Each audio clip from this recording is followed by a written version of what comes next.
Goeiedag en baie welkom by Woordspieël.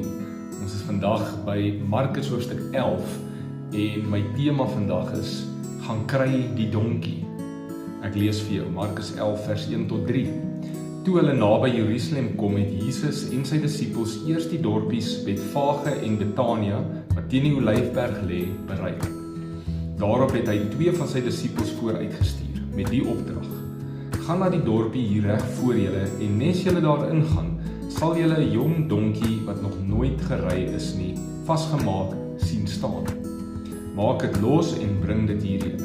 As iemand vir julle sê, wat maak julle daar? Sê dan, die Here het die donkie nodig, hy sal hom nou terugstuur.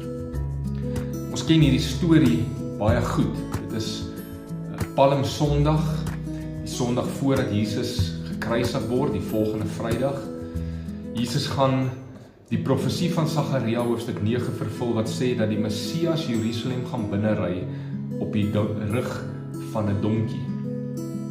So Jesus stuur 2 van sy disippels vooruit om 'n donkie in een van die dorpies Betfage of Betania vir hom te gaan haal. Dit is nie sy donkie nie. Jesus het nie met iemand gereël nie. En ek dink die disippels moes half skrikkerig of skaam gevoel het om hierdie opdrag uit te voer. Iemand mag dalk dink hulle steel die donkie. Iemand mag hulle dalk vreemde vrae vra. Hulle kan dalk in die moeilikheid kom. Maar hulle vertrou Jesus en hulle is gehoorsaam. Hulle voer sy opdrag uit en alles werk op die ou einde reg uit.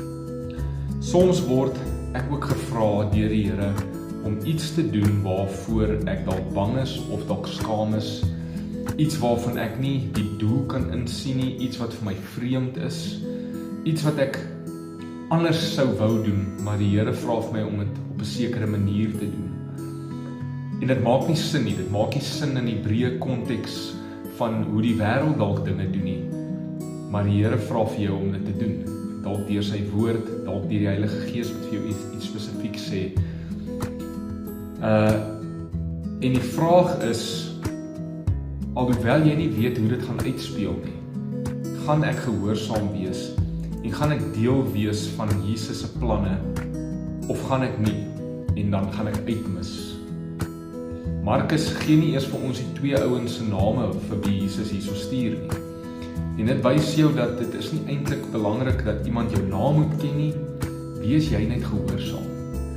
Soms sal mense weet jy het iets gedoen en soms nie.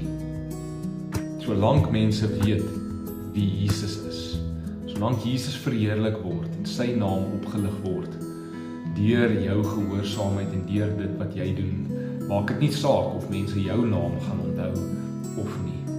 Die Here word verheerlik. Kom ons bid saam. Jesus, ek is tevrede om een van die ander ouens te wees wat iets vir U doen wat dalk eintlik baie belangrik is, maar soms voel dit nie so nie. Soms dit gaan nie oor my naam wat genoem word of onthou word nie. Gebruik my net asseblief en maak my deel van U planne. Amen.